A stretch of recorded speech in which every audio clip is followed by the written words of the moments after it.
안녕하세요. 지니의 소리글방 지니 임유진입니다. 네, 이제 정말 겨울에 한 복판에 와 있습니다. 다음 주면은 이제 크리스마스 성탄 시기가 되죠. 어, 날씨도 제법 더 추워졌고 정말 겨울다운 이제 겨울을 보내고 있는데요. 이렇게 성탄이 지나고 나면 또 26년이 밝아오겠죠?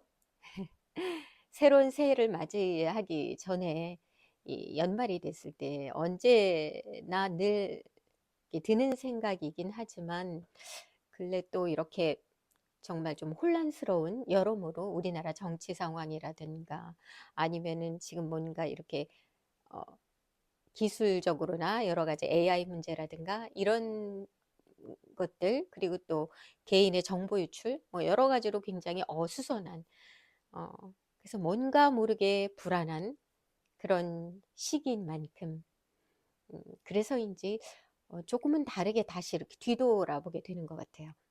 아, 연초에 과연 어떤 상황 속에 어떤 음, 환경 내지는 사건들을 통해서 어, 접했을 때 과연 어떤 우리들 개개인은 어떤 느낌의 어떤 생각을 가지고 임해 왔는가 그리고 어떻게 되기를 바랐는가 뭐 그런 생각을 해봤을 때 모든 것이 일어나고 사라지는 그런 생성과 소멸 과정 속에서 어, 적절하게 가장 아, 아름답게 혹은 음, 가장 뭐랄까요 그 보기에 좋았더라 혹은 적정했다 아니면 후회 없었다라는 그런 어떤 삶의 흐름 그런 것에 대해서 한번 이렇게 반추해 보게 되는 것 같습니다. 자, 이렇게 연말에 되었을 때 무엇보다도 이렇게 추운 겨울에는 외부 활동을 못 하게 되잖아요. 그러다 보니까 이렇게 공간에 치중하게 되는 것 같아요. 아, 내 스스로가 있는 공간, 그 공간이 주는 바이브, 그리고 또 어떤 안정감 혹은 기쁨, 뭐 즐거움 여러 가지가 있을 수 있겠지만 특히나 이 겨울 동안에는 왠지 그 안정감이랄까, 포근함이랄까, 뭐 이런 것에 좀 더 이렇게 시선을 가게 되는 것 같아요. 음, 그래서 저도 뭔가 이 집에 있는 시간이 좀 많아진 만큼 어, 집안의 분위기에 조금 신경을 쓰게 되더라고요. 그래서 뭐 이렇게 트리도 만들어 보고 등도 켜보고 저쪽에 리스도 한번 걸어보고 그런 식으로 음, 좀 분위기를 만들어 보고 있습니다. 뭐 여러분은 이 시기에 과연 어떤 식의 분위기로서 어떤 공간 안에서 이렇게 생활을 영위하고 계신지요? 본인에게 잘 어울리는 본인이 좋아하는 그런 공간을 만들어 보는 것도 좋을 것 같습니다. 자, 오늘 여러분에게 소개해 드릴 작품은요. 음, 굉장히 유명한 작가입니다. 자, 이 책인데요. 단편집입니다. 아서 셰빌경의 범죄라는 단편 소설집인데요. 오스카 와일드의 작품을 소개해 드리려고 해요. 아, 그래서 오늘 소개해 드린 작품은 이 아서 셰빌경의 범죄라는 책 중에 어, 단편이 여러 개가 수록되어 있는데 그 중에는 이제 이게 시리즈로 묶어 있는데요. 너무나 유명한 바로 그 행복한 왕자라는 그 작품이 수록되어 있는 어떤 단편집의 어떤 하나의 리스트와 또 석류나무집이라는 단편집의 리스트 그리고 아서 셰빌경의 범죄라는 단편집의 리스트 이렇게 세 가지를 연이어 묶어져 있는 책이 바로 음, 제일 처음에 등장하는 제목을 빌어서 아서 셰빌경의 범죄라는 이 책입니다. 네. 이 중에서 아서 셰빌경의 범죄라는 단편 어, 리스트 안에 들어가 있는 백만장자 어, 모델을 낭독하고 소개해 드리려고 합니다. 음, 이 오스카 와일드는 정말 누구나 다 아시죠? 어, 가장 유명한 우리가 동화로 어릴 적에 많이 접했는데 사실은 그냥 동화라기보다는 단편 소설입니다. 행복한 왕자, 어, 그리고 도리언 그레이의 초상, 뭐 이런 것으로 유명한 그런 소위 천재 작가입니다. 근데 이 오스카 와일드라는 이 작가의 이 작품은 행복한 왕자도 그렇고 어, 도리언 그레이의 초상도 그렇고 상당히 뭐랄까요, 어떤 그 유미주의라고도 표현할 수 있는 아름다움에 대한 그 선함에 대한 것이라든가 그러니까 특히 이 작품들을 보면은 그냥 외형적인 아름다움에 취중했다라기보다는 그 내면과 외면을 연결하는 어떤 그런 그 아름다움, 음, 그런 것을 뭔가 좀 더 이렇게 부각시켜주는, 뭐 외면의 아름다움이 필요 없다라기보다 외면의 아름다움과 연결돼 있는 보다 깊이 있는 어떤 내면의 아름다움을 어, 끄집어내서 보여주는 그런 작품들인 것 같거든요. 그러면 이 작가는 뭐 여러분이 뭐 이제 좀 찾아보시고 하면은 자세한 내용이 나오겠지만 기본적으로 빅토리아 시대의 가장 대표적인 작가예요. 이 빅토리아 시대 하면은 굉장히 영국의 대단한 실세, 가장 그 아주 번성한 시기잖아요. 어, 그리고 대항해 시대를 거쳐서 상당히 여러 나라의 어떤 식민지를 구축하고 있고 그만큼 부유한 영국 시대이긴 하지만 그 반면에 뭐 좋은 면만 있을 수는 없지 않습니까? 그 시대적으로 뭔가 빈부의 격차라든가 뭐 요즘도 그런 것은 여전히 있지만 어떤 그런 여러 가지 문명화된 것으로 인한 어, 그 어떤 좀 도덕성과는 조금 거리가 먼 너무 어떤 실리를 추구하다 보니까 사람들이 좀 극단에 가 있는 그런 부분들 그리고 사회적인 어두운 부분이 있는 그런 음, 이웃들 뭐 그런 쪽은 상당히 소외돼 있는 어, 그래서 사회 문제가 상당히 크게 대두되고 있는 그런 만큼 어떤 군중의 어떤 동요도 크고 어떤 반란 같은 것도 많이 있을 수 있고 뭐 그런 사회 문제가 있었기 때문에 그 시기에 있어서 이 오스카 와일드는 뭔가 그 사회적인 문제를 아마 작품으로 작품을 통해서 뭔가 큰 계몽은 아니지만 그런 어떤 선한 영향력 혹은 아름다움, 유미적인 내적 유미주의적 그런 부분을 음, 보여줌으로 인해서 뭔가 이렇게 좀 일종의 그 어, 공적인 자기 표현이 되겠죠. 작가로서의 작가나 창작자는 항상 그 자기 표현의 욕구의 어떤 극치에 있는 사람이잖아요. 그런 부분에 있어서의 어떤 전체적인 아우르는 그러한 어떤 대의적인 그런 것을 보여주고 싶어 한 게 아니었나 이런 생각이 듭니다. 그런데 또 이 작가가 참 이런 어떤 이상적이고 어떤 그런 부분을 상당히 부각해서 보여주고 싶어 하기도 하지만 어, 또 상당히 그 관종이랄까요? 많이 추앙받고 관심을 받고 싶어하는 기질이 있었다고 해요. 그래서 일찍이 옥스퍼드 대학 시절 때 뭐 문단에서 유명한 상을 받았고 천재로서 인정을 받기도 했지만 어떤 그런 자신을 드러내고자 하는 약간 나르시스트적인 경향 때문에 소외를 당하기도 하고 또 자기의 천재성이 있는 만큼 어떤 어느 기간 동안에 그 자기가 원하는 만큼의 성공을 거두지를 못한 거죠. 어떤 이런 속성 때문에 뭔가 외면을 당하기도 했는데 음, 그 이후에 그 뭔가 이렇게 시선을 돌리게 됩니다. 보통 유미주의를 추구를 하지만 다른 어떤 대중들은 그 유미주의가 하나의 좀 오락적인 분위기, 오락적인 수단으로서의 유미주의라는 그런 어, 비판을 하기도 했는데 그런 것을 좀 더 초월해서 어, 나름의 어려움을 겪고 나면은 뭔가 이렇게 좀 각성을 하게 되지 않겠어요?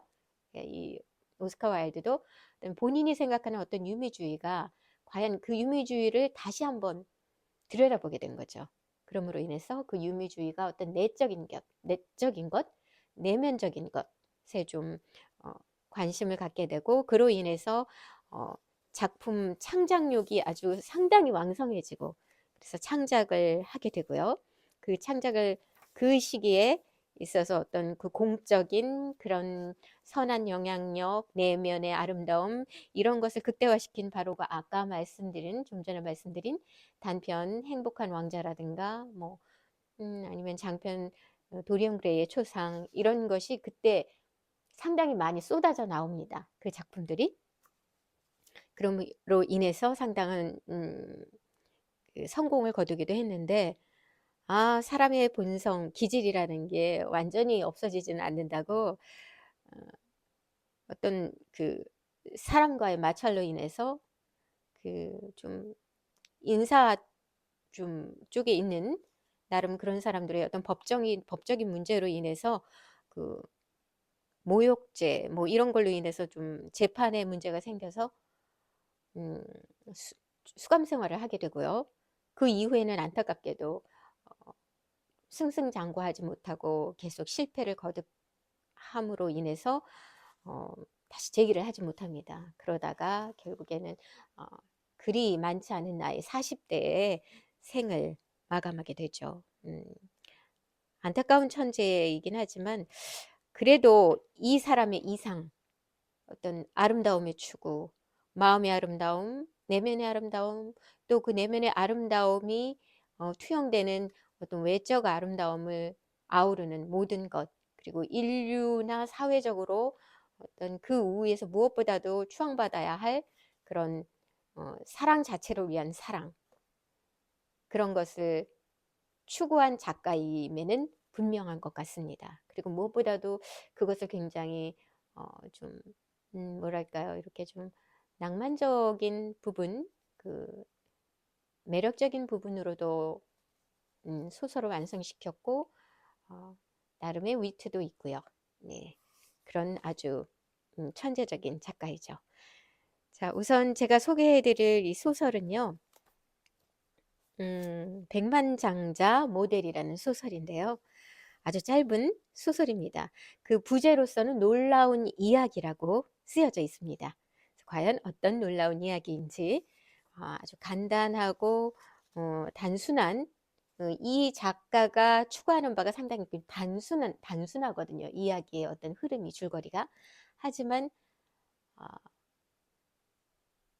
뭐 그냥 가벼운 터치만은 아닌, 다시 이렇게 좀 한 번 더 생각을 해보게 하는 그런 것을 던져주는 그런 작품들이 많죠. 바로 이 백만장자 모델도 그 작품 중에 하나입니다. 자, 그러면 지금부터 이 백만장자 모델을 낭독해 드리겠는데요. 이 낭독이 끝나고 나면 뭐 가볍게 이 작품에 대한 얘기도 나누고 그리고 마치도록 하겠습니다. 자, 이제 낭독하겠습니다. 백만장자 모델. 이 세상에서는 부자가 아니라면 결코 여자에게 매력적인 남자가 될 수 없다. 로맨스란 부자만의 특권이지 가난한 사람들을 위한 것이 아니기 때문이다. 가난한 사람은 항상 실리에 영악하고 몸이 건조한 삶을 살게 되어 있다. 따라서 그저 잘생긴 외모보다는 많은 재산이 더 가치를 갖는 것이다. 현대 생활에서 너무나도 당연한 이 진실을 휴이 어스킨만은 전혀 깨닫지 못하고 있었다. 가엾은 휴이. 지적인 측면에서 보자면 우리는 그를 인정해야 한다. 뭐 그렇다고 그가 대단한 인물이라는 것은 아니다.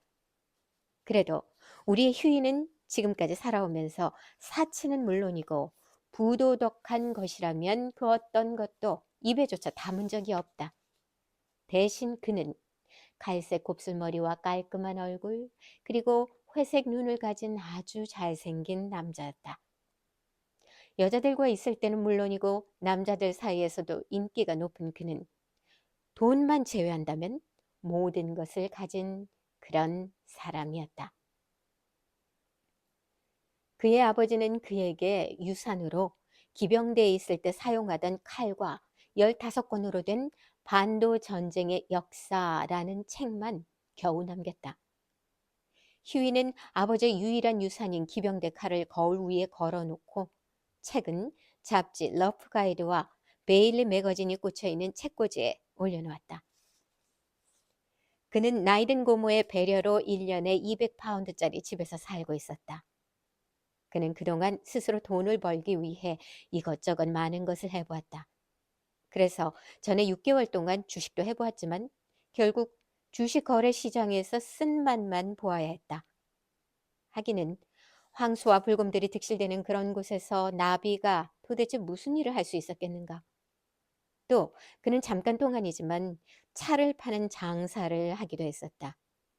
그러나 그는 스스로 홍차에 금방 질려 그것마저도 포기하고 말았다. 그리고 단맛이로고는 전혀 없는 백포도주를 파는 가게를 한 적도 있었다. 그러나 역시 답은 뻔했다. 포도주 성분과 똑같이 쓴맛만 보았을 뿐이었다. 결국 그에게는 아무것도 남지 않게 되었다. 비록 휴이가 유쾌한 사람인 것은 확실했지만 경제적인 면에서는 무능력한 사람일 뿐이었고 잘생긴 외모를 가졌지만 직업은 없는 사람이었다. 거기에 그의 상황을 더욱 나쁘게 만드는 요인이 하나 더 있었다. 그것은 다름 아니라 그가 사랑에 빠졌다는 것이다. 그가 사랑하는 여자는 로라 머틴 양으로 그녀의 아버지는 인도에서 근무할 때부터 타협은 물론이고 소화력까지 완전히 잃어버린 퇴역 대령이었다. 로라는 휴이를 진정으로 사랑하고 있었다. 또한 휴이도 그녀의 구두끈에라도 언제든지 입을 맞출 준비가 되어 있었다. 그들은 런던에서 가장 멋진 연인이었지만 가난한 것은 어쩔 수 없었다. 대령은 휴이를 언제나 다정하게 대했지만 딸과의 약혼에 대해서만은 달가워하지 않았다. 자네, 나랑 얘기 좀 하세. 너무 기분 나쁘게 생각하지는 말게나. 자네와 우리 딸과의 약혼은 말일세. 자네에게 10,000파운드 정도의 재산이 생기면 그때 가서 생각해 보자고. 대령은 휴이에게 이렇게 말하곤 했다. 휴이는 그런 말을 듣고 나면 아주 우울한 기분으로 내내 혼자 있다가 며칠이 지나서야 위안을 얻기 위해 로라를 다시 만나러 갔다. 어느 날 아침이었다. 머턴 양의 집에 볼 일이 있어 홀랜드 공원으로 가던 휴이는 그의 절친한 친구인 앨런 트레버에게 잠깐 들렀다. 트레버는 당시 얼마 남지 않은 화가 중 한 사람이었다. 게다가 그는 예술가였는데 진정한 예술가는 더더욱 얼마 남아 있지 않았다. 사실 트레버는 잘생긴 사람이라고 말하기는 힘든 남자였다. 얼굴에는 죽은 깨가 가득했고 붉은 턱수염은 아주 지저분했다. 하지만 그는 일단 분만 들었다 하면 진정한 예술가의 면모를 유감없이 발휘했다. 그래서 그의 그림은 항상 인기가 많았다. 여기서 분명히 말해둘 것이 있는데 그가 휴이하고 가까워진 이유는 처음에는 단순히 휴이의 잘생긴 외모 때문이었지만 나중에는 휴이가 가지고 있는 내면적인 매력이 더 중요한 이유가 되었다는 것이다. 예술가란 말이지. 그는 입버릇처럼 이렇게 말하곤 했다. 혐오스러운 것과 아름다운 것을 구분할 줄 아는 유일한 사람이라는 거야.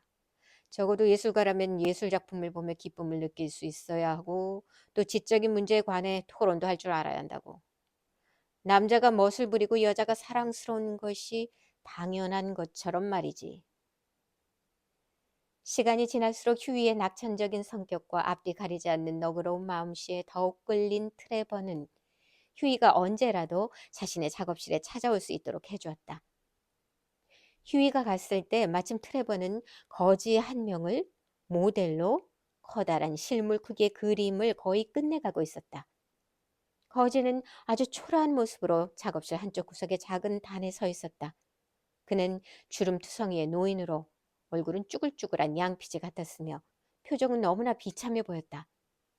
또 어깨에 걸쳐있는 후줄그레한 갈색 망토는 군데군데 구멍이 나 있었고 천으로 잔뜩 기운 장화를 신고 있었다.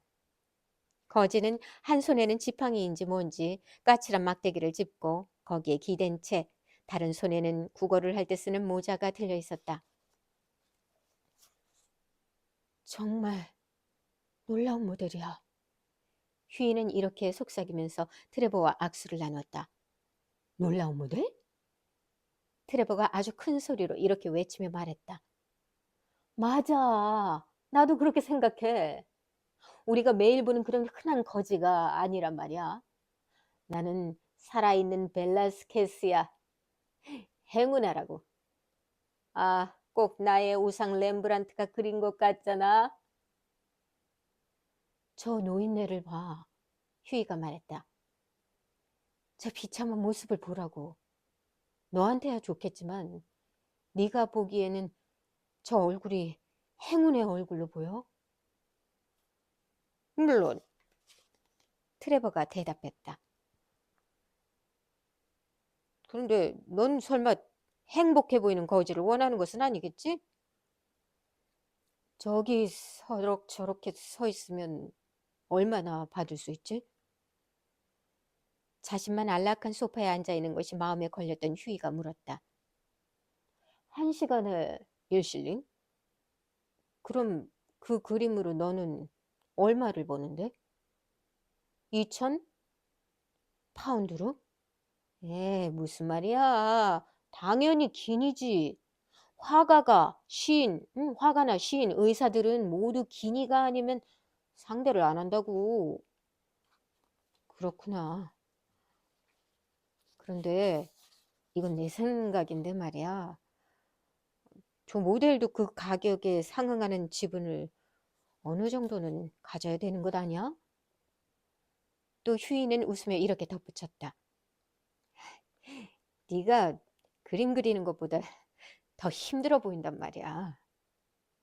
그건 말도 안 되는 소리라고.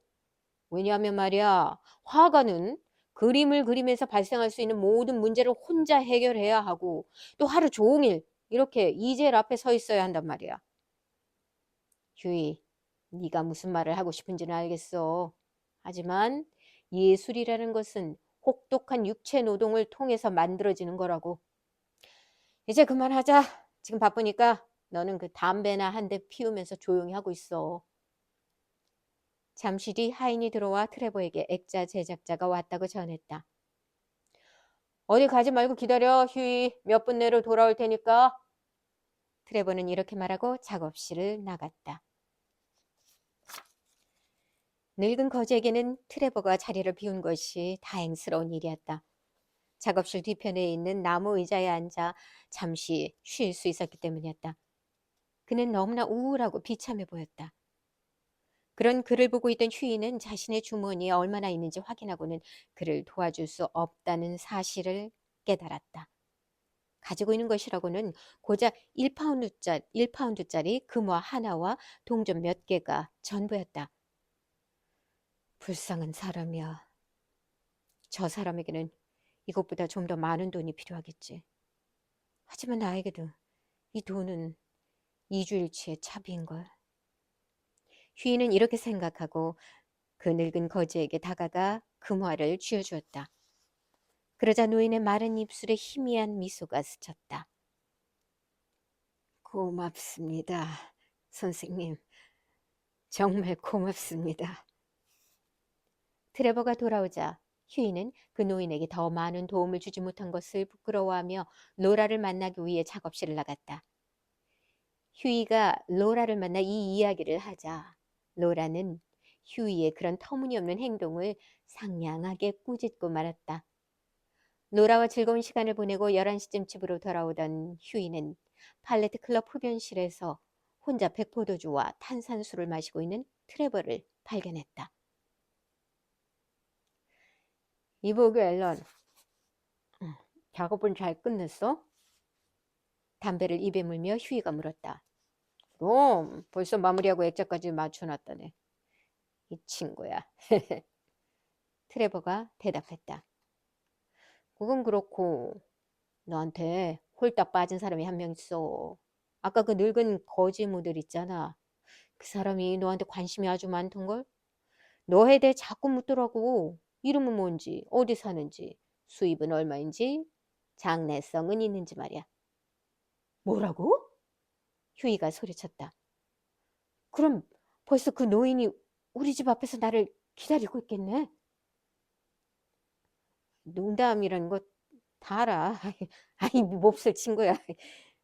그래도 난 그 사람에게 뭔가 도움이 되는 게 없을까 생각하고 있었어. 사람이 그렇게까지 비참해질 수 있다는 것이 무섭기도 해. 집에 낡은 옷들이 몇 벌 있는데 그 노인이 좋아했으면 좋겠다.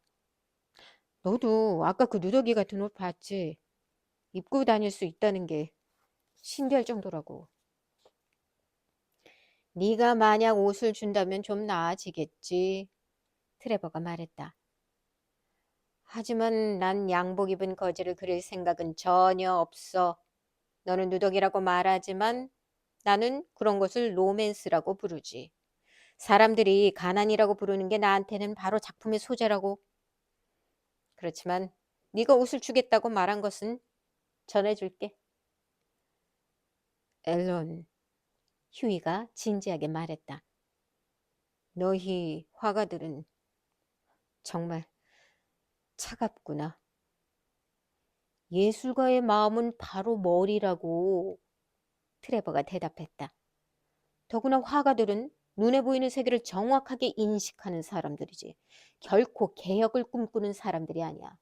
사람들에게는 각자 주어진 역할이 있는 거라고. 아, 그 노인이 로라에 대해서도 관심을 보이던데. 설마 너 로라에 대해서도 말한 것은 아니겠지? 휴이가 다그쳤다. 물론 전부 말했지. 사랑스러운 로라와 그녀의 잔인한 아버지까지 모두 다. 당연히 만파운드 이야기까지도. 그럼 넌 그 거지 노인한테 내 사생활까지 모두 말했다는 말이야? 휴이는 얼굴을 붉히며 단단히 화가 나 소리쳤다. 아, 진정하라고, 이 친구야. 트레버가 웃으며 말했다. 네가 방금 거지라고 말한 그 사람은 놀라지 말라고. 사실은 전 유럽을 통틀어 가장 부자 중 한 사람으로 손꼽히는 사람이야. 은행에서 돈을 빌리지 않고도 내일 당장 런던 전체를 사버릴 수도 있는 그런 사람이란 말씀이지. 유럽 각 나라의 수도마다 집이 있고 식사를 할 때도 금으로 만든 접시만 사용하는 그런 사람이라고. 그 사람이 마음만 먹는다면 지금이라도 당장 러시아로 달려가 전쟁을 멈추게 할 수도 있어. 너 지금 무슨 소리를 하는 거야? 휴이가 소리쳤다. 말했잖아. 네가 오늘 내 작업실에서 본 사람이 누군지 알아? 바로 그 유명한 바론 호스버그 씨야. 내가 그린 그림이면 몽땅 사주고 있는 나와는 절친한 사이기도 하고. 한 달 전에 그가 자신을 거지로 해서 그림을 하나 그려달라고 부탁을 하더군. 도대체 뭘 원하는 거요? 백만장자 거지? 그래서 나는 그에게 넉마를 걸치면 아주 잘 어울릴 거라고 했지. 아, 아마 그랬을 거야. 그리고 그 누더기는 그래봬도 내가 직접 스페인에서 사온 거라고? 바론 호스버그 씨라고? 휴이가 외쳤다. 이런 세상에. 그런데 내가 그런 바론 호스버그 씨에게 감히 1파운드짜리 동전이나 적선했다니.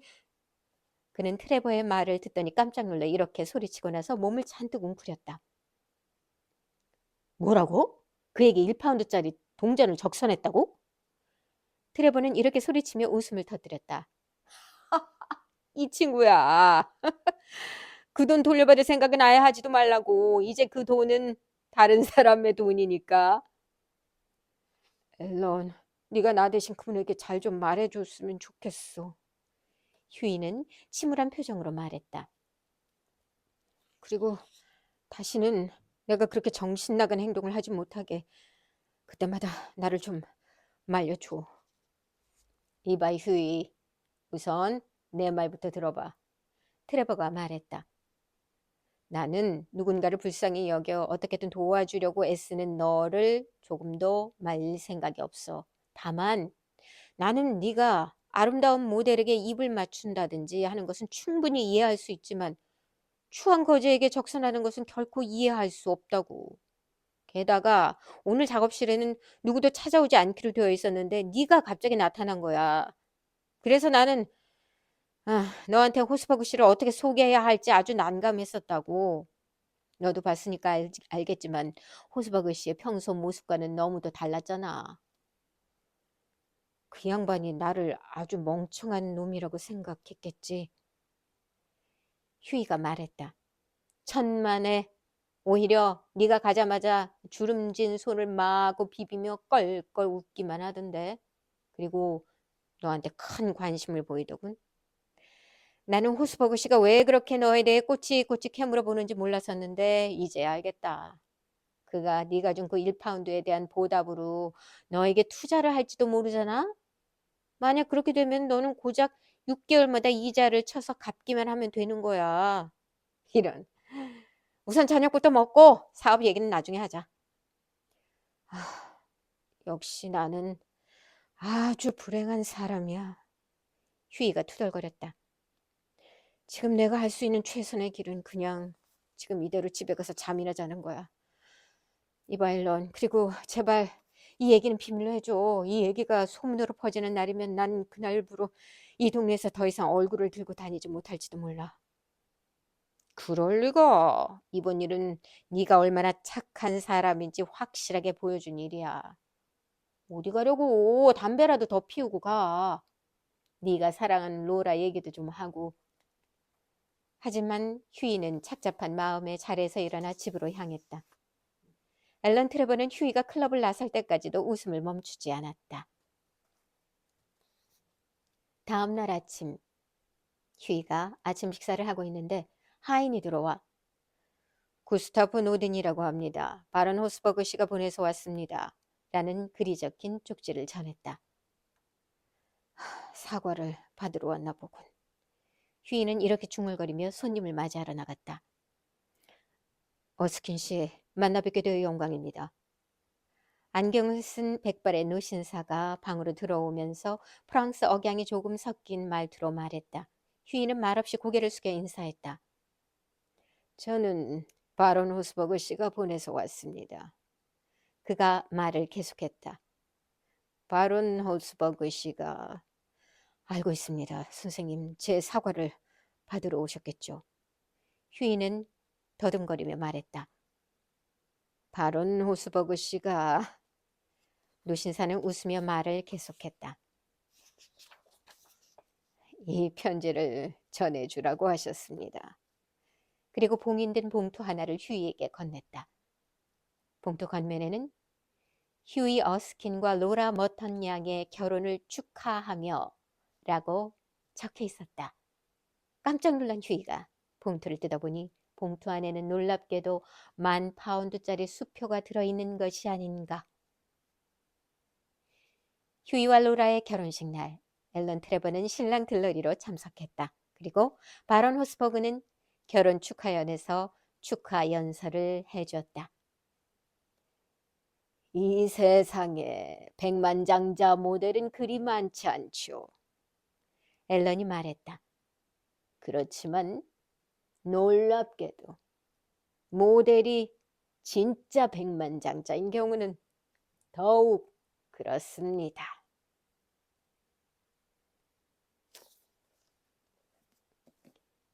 이렇게 낭독을 마쳤습니다.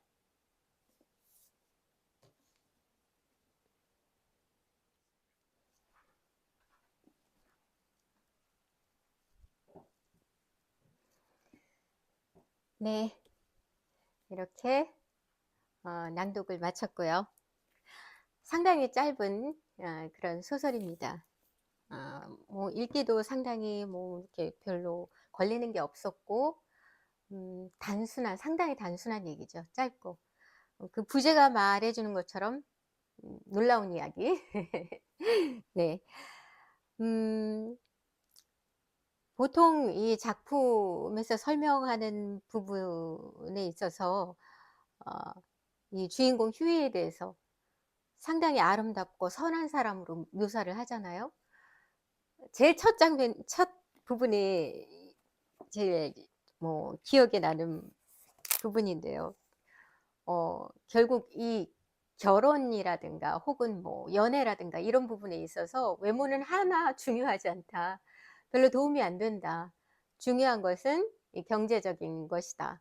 어 그것이 훨씬 더 많은 풍요로움을 주기 때문에 어떤 어 겉으로 보여지기에 그 어떤 그 로맨스를 만들기에 충분한 좋은 조건이 되는 것이고, 사람이 뭐 곳간에서 인심난다고 하잖아요. 그런 말처럼 어 살기 힘들 때에는 어떤 그 여유로운 로맨스보다는 그 각박하고 좀 인색해지기 때문에 그런 어떤 로맨스라든가 결혼이라든가 그런 연애에 대해서는 그닥 그냥 외모가 중요하지는 않다. 중요한 것은 그 어떤 조건, 그 경제적 조건이라든가 그런 게 중요하다고 이렇게 아주 못을 받고 나옵니다. 하지만 이에 반해서 이 주인공 휴이는 어 돈만 빼놓고는 모든 것을 갖춘 사람으로 나오죠. 외모뿐만 아니라 그 내면의 그 선함까지도. 그러면 이 처음에 못 박았던 그 경제적인 부분 중요하죠. 그게 없음으로 인해서 사람이 얼마나 또 각박해질 수 있는지, 인색해질 수 있는지 뭐 많은 영향을 주는 거는 사실인데요. 음 하지만 과연 이 사람이라는 게 뭔가 이거 아니면 저거다. 뭐 흑백 논리. 이게 더 중요하면은 다른 것은 가치가 없다. 뭐 이런 식으로 뭔가를 상대적으로 우위에 있는 것을 이렇게 어 그것이 다인 것처럼 어떤 그런 편향적인 경향이 있습니다, 사람들은. 음 그런 만큼 만약에 여기에서 못 박은 것처럼 경제적인 부분이 중요하다고 치면은 다른 부분들은 그냥 무시해도 되는가? 사실 어찌 보면은 음 가장 중요한 덕목, 경제적인 것 외에 어떤 내면의 아름다움이라든가 그리고 사람의 어떤 매료될 수 있는 그 사람의 매력, 음 여러 가지, 그 지성, 이런 것들이 더 많은 부분을 좌우함에도 불구하고 현실적인 부분에 있어서의 사람들이 생각하는 부분은 이제 좀 극단적으로 너무 그 경제적인 그런 부분을 못을 박는 경향이 있죠. 사실 경제적인 게 중요하긴 하지만 더 중요한 것은 사람 대 사람으로서의 그 사람의 매료되는 부분은, 경제적인 것은 뭐 도움은 줄 수 있지만 더 중요한 것은 그 사람 자체의 가치가 아닌가 해요. 그래서 그 대표적인 인물로 이 휴이를 등장시키죠. 좀 극단적인 어떤 음 하류 계층이 아니라 나름의 어떤 좀 상류일 수도 있는 그런 어 부분, 지성적이라든가 어떤 그런 그레이드에 있으면서도 어 경제 활동을 제대로 못하고 뭐 받은 것도 없고 어 함으로 인해서 그런 결핍이 있는 사람이지만 그 외에 더 중요한 것들을 갖고 있는 사람이죠. 그런 가치를 봐줄 수 있는 누군가, 그 누군가를 만났다는 게 바로 놀라운 일 아니겠습니까? 그래서 맨 마지막에 어떤 그 결혼식의 연설에서 음 백만장자 모델은 없지만 모델이 진짜 백만장자인 경우는 더 드물다. 이 문장 자체가 그 놀라운 일을, 그만큼 놀라운 일이며 이 놀라운 일이 생긴 것은 바로 휴이와 같은 그런 아름다움, 그 물질적인 것을 제외한 모든 것을 갖춘 인간적이고 매력적인 그런 선한 아름다움을 가진 그 에너지가 결국은 이런 놀라운 일도 끌어들이는 것이 아닌가, 뭐 그런 생각도 해 봤고요. 현실적으로 본다면은 뭐 그렇게 볼 수 있어요. 이렇게 처음에 나오는 이런 문장들을 보면은 뭐 이런 일도 해보고 저런 일도 해보고 했지만 전혀 어떤 그런 경제적이고 현실적인 부분에서는 음, 정말 좀 미달한 요즘 말하는 어떤 결혼 상대자로 있어서의 어떤 결핍적인 가장 중요한 요소가 결핍되어 있는 그렇게 묘사를 합니다. 네, 여기서 이제 빅토리아 시대를 나름 비판하는, 그리고 좀 뭔가 개선하는 데 하나의 대안으로 나온 이런 것이 결국은 가장 물질 만능적이면서도 뭐 자본주의적으로 막 흐르는 어떤 그 식민지를 넓혀가면서, 그리고 어느 한쪽은 극단으로 부자이면서 어느 한쪽은 극단으로 가난해지는 어떤 그런 사회 문제를 해결할 수 있는 것은 배품이다. 그리고 지성이다. 이런 것을 좀 강조하고 싶었던 게 아닌가. 음, 현실적으로 그런 것을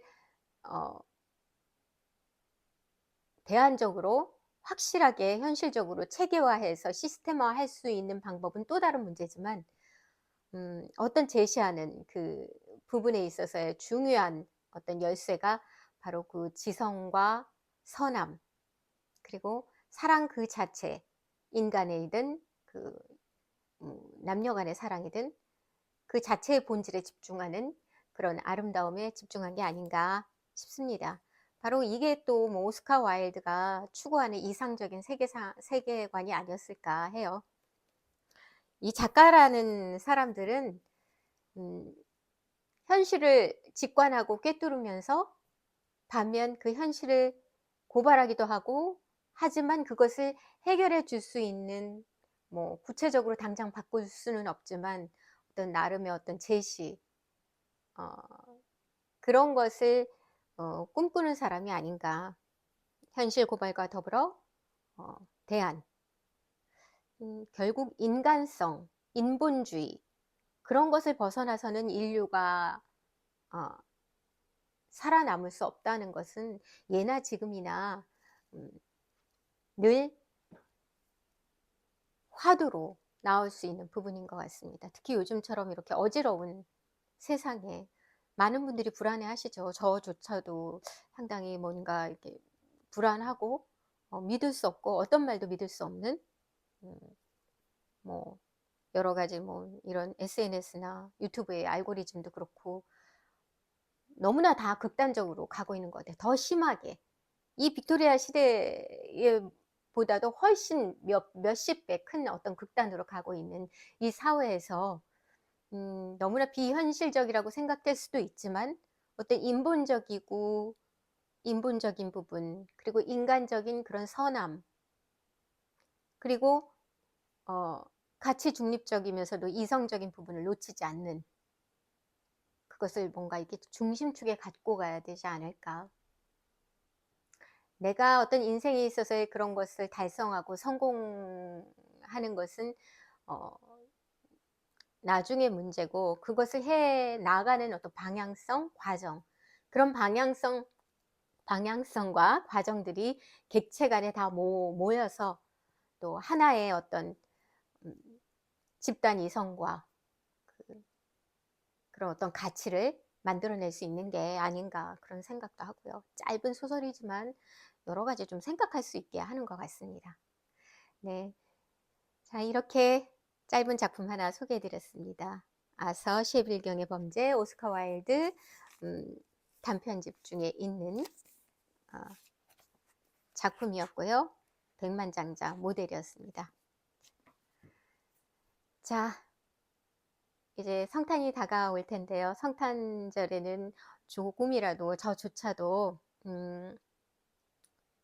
조금은 더 이렇게 차분하고, 그리고 마음을 다잡을 수 있는, 내년은 그래도 좀 덜 불안하고 좀 더 저 자신을 쇄신할 수 있는 그런 마음을 한 번 더 되돌아보는 그런 연말을 보내고 싶네요.